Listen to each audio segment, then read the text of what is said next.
Hai teman-teman, perkenalkan nama saya Puji Kalani dengan NIM 2001-3027, mahasiswa aktif semester 2 dari program studi Teknik Informatika Universitas Katolik di Lasal Manado. Pada kesempatan ini, saya akan membuat video pembelajaran seputar materi kewarganegaraan. Untuk itu, perlu diketahui bahwa tujuan saya membuat video pembelajaran ini yaitu untuk memenuhi ujian akhir dari mata kuliah kewarganegaraan dengan dosen pengampu Sir Primus Ariestam SH.MH.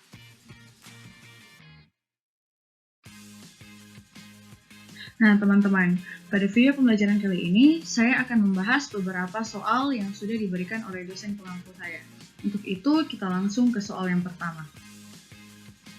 Yang pertama, kebebasan menurut John Stuart Mill secara ontologi substansial bukanlah perbuatan bebas atas dasar kemauan sendiri, bukan pula perbuatan bebas tanpa kontrol, namun perbuatan bebas yang diarahkan menuju sikap positif, tidak mengganggu dan merugikan orang lain. Melihat situasi dan kondisi kebebasan yang terjadi di Indonesia saat ini, dengan dasar kebebasan menyampaikan pendapat di muka umum, bagaimana tanggapan Anda?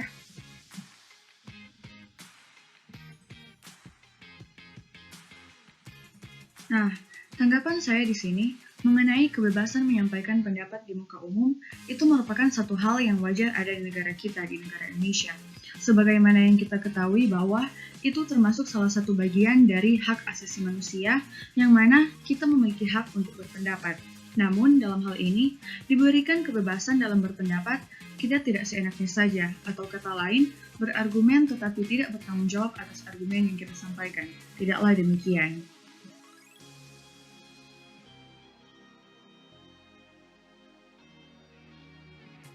Jika kita kaitkan dengan teori kebebasan oleh filsuf John Stuart Mill, bahwa kebebasan di sini bukanlah kebebasan yang tanpa kontrol dan juga bukan kebebasan atas dasar keinginan pribadi, melainkan kebebasan yang menunjuk pada sikap positif, tidak mengganggu dan tidak merugikan orang lain. Sama halnya dengan menyampaikan pendapat di muka umum, kita harus berpikir sebelum kita bertindak, di mana dalam menyampaikan pendapat, kita harus mempertimbangkan apakah yang kita sampaikan ini sudah cukup baik untuk dijadikan acuan dan kita selalu menanamkan prinsip sikap saling menghargai sehingga dalam berpendapat tidak akan terjadi kesalahpahaman, melainkan dengan kita menanamkan sikap saling menghargai, di situ kita akan dengan mudah mendapat satu keputusan yang tepat.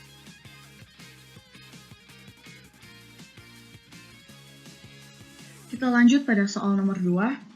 Penyebaran informasi negatif melalui alat-alat elektronik, cepatnya perubahan dan perkembangan teknologi dan kejahatan dalam dunia informasi serta teknologi mendorong pemerintah untuk mengeluarkan Undang-Undang Nomor 11 Tahun 2008 tentang informasi dan transaksi elektronik. Meskipun demikian, pelanggaran masyarakat terhadap ketentuan ini semakin marak terjadi, seperti berita bohong dan tindakan keresahan serta kejahatan melalui media. Apa tanggapan Anda dan bagaimana cara mengatasinya? Di sini tanggapan saya, melihat situasi dan kondisi yang demikian, sangat disayangkan sekali karena dapat dikatakan bahwa adanya kecanggihan teknologi seharusnya dijadikan sebagai penunjang oleh masyarakat dalam memanfaatkannya sesuai kebutuhan mereka, atau dapat dijadikan sebagai penunjang akan keterbatasan-keterbatasan yang ada di dalam masyarakat. Namun, faktanya sekarang tidak seperti itu. Ternyata, kecanggihan teknologi ini, kebanyakan oknum-oknum tertentu menggunakannya dengan cara yang tidak tepat. Meskipun pemerintah telah berupaya dengan mengeluarkan perundang-undangan, masalah ini terus-menerus terjadi. Menurut saya, faktor yang menyebabkan masalah ini marak terjadi ada dua, yakni dari sisi pemerintah dan sisi masyarakat.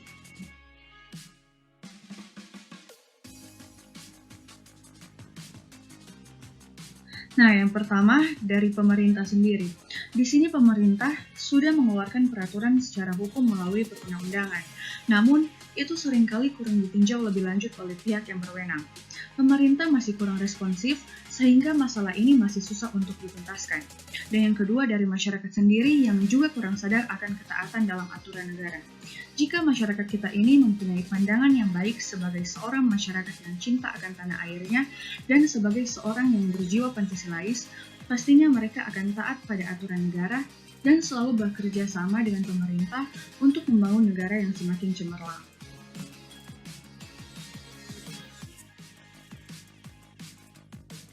Dan bagaimana cara mengatasi permasalahan ini?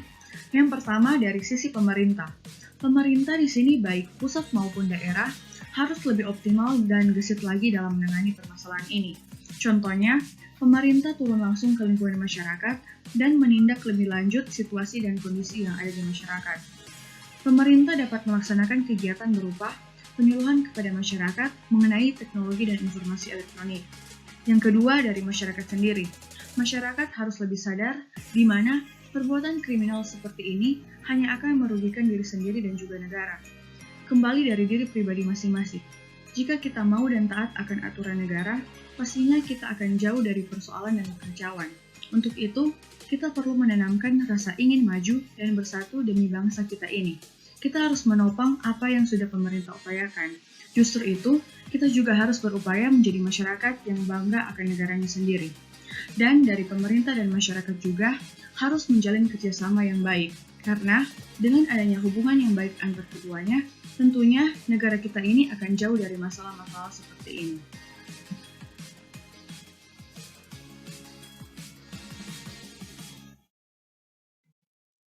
Lanjut pada soal nomor 3. Mengapa diperlukan konsepsi kawasan Nusantara? Sebagaimana dikatakan bahwa wilayah Indonesia yang tersebar dari Sabang sampai Merauke sebagai satu kesatuan, serta kemungkinan-kemungkinan apa yang terjadi dengan wilayah dan bangsa Indonesia jika tidak menanamkan atau memiliki konsepsi wawasan Nusantara.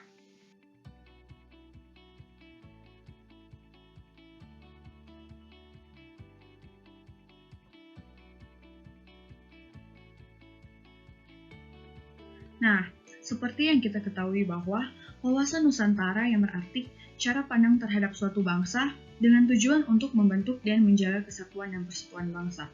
Sehingga diperlukannya konsepsi wawasan Nusantara di wilayah Indonesia itu dikarenakan negara kita merupakan negara yang hidup dengan banyaknya keanekaragaman suku bangsa. Dari Sabang sampai Merauke, lahir banyaknya daerah-daerah yang pastinya hidup dengan ciri khas budaya mereka masing-masing. Tentunya, konsep wawasan Nusantara inilah yang menjadikan keberagaman yang ada menjadi satu kesatuan yang utuh, sehingga seluruh masyarakat Indonesia dapat menerima dan menghargai akan keberagaman yang ada di negaranya. Dan kemungkinan-kemungkinan apa saja yang akan terjadi jika kita tidak memiliki konsep wawasan Nusantara ini? Tentu saja, kemungkinan yang akan terjadi, negara kita akan terpecah belah dan akan dipenuhi dengan kekacauan. Contohnya saja, akan muncul pemahaman etnosentrisme pada masyarakat tertentu, yang mana cara pandang dalam menilai kebudayaan sendiri yang paling unggul dibandingkan dengan kebudayaan masyarakat lain. Adapun kemungkinan masalah-masalah lainnya seperti rasisme dan diskriminasi akan sering bermunculan. Hal-hal yang demikianlah akan mungkin terjadi apabila negara kita tidak menanamkan konsep wawasan Nusantara ini.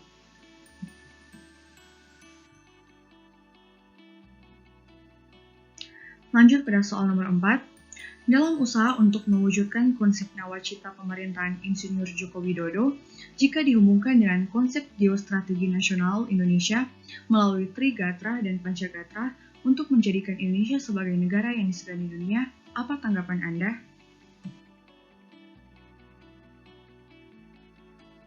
Tanggapan saya sangat setuju jika keduanya dihubungkan, karena yang kita ketahui bahwa geostrategis adalah suatu strategi dalam memanfaatkan kondisi wilayah dengan upaya untuk mewujudkan cita-cita proklamasi dan tujuan nasional. Geostrategis melalui Trigatra, yaitu geografi negara, kekayaan alam, dan keadaan penduduk, serta Pancagatra yang meliputi ideologi, politik, ekonomi, sosial budaya, dan pertahanan keamanan. Dilihat baik dari Trigatra dan Pancagatra, keduanya sangat mendukung demi terwujudnya nawacita pemerintahan Insinyur Joko Widodo. Karena jika kita tidak ada konsep geostrategis ini, sangat tidak memungkini bagi sistem pemerintahan untuk bergerak sesuai yang diharapkan, yakni sesuai nawacita pemerintahan Insinyur Joko Widodo sendiri. Konsep geostrategis sangat mendukung upaya-upaya pemerintah dalam mewujudkan situasi dan kondisi negara menjadi semakin tumbuh dan bergerak untuk maju. Dari sinilah pemerintah dapat meninjau kondisi negaranya sendiri melalui kebijakan-kebijakan yang dibuat berdasarkan konsep geostrategis.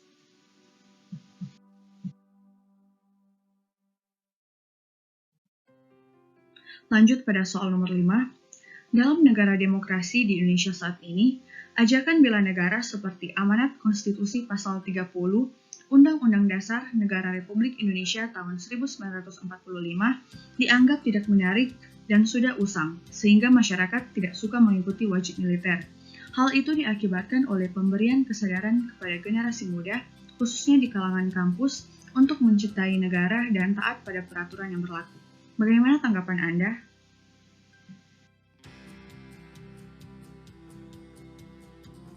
Tanggapan saya sangat disayangkan sekali, karena bela negara adalah satu usaha kita sebagai masyarakat untuk menjaga keutuhan negara, dan juga merupakan bentuk masyarakat dalam menghormati jasa-jasa para pahlawan, khususnya di kalangan generasi muda, yang sepatutnya mereka inilah yang menjadi tonggak bangsa untuk menjaga persatuan dan kesatuan negara, serta melindungi negara dari ancaman-ancaman. Untuk itu, upaya yang tepat dapat mereka berikan dengan cara mencintai negaranya dan menaati akan aturan-aturan yang berlaku, salah satunya yaitu bela negara. Bila dibandingkan dengan aksi demo yang hanya merugikan nama pribadi, kampus, dan tentunya nama negara, ada baiknya sebagai mahasiswa yang budiman, wujudkanlah nilai-nilai Pancasila dengan cara yang tepat dan selalu bersikap positif dalam segala hal.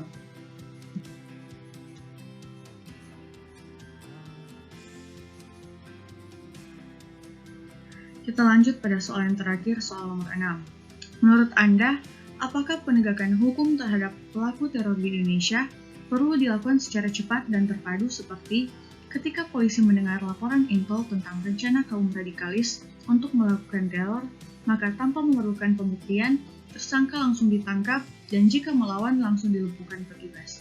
Bagaimana tanggapan Anda jika dihubungkan dengan konsep hak asasi manusia?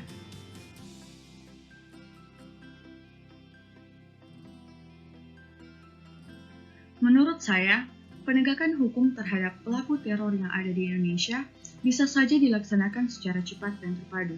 Dalam arti di sini, para petugas melihat terlebih dahulu situasi dan kondisi.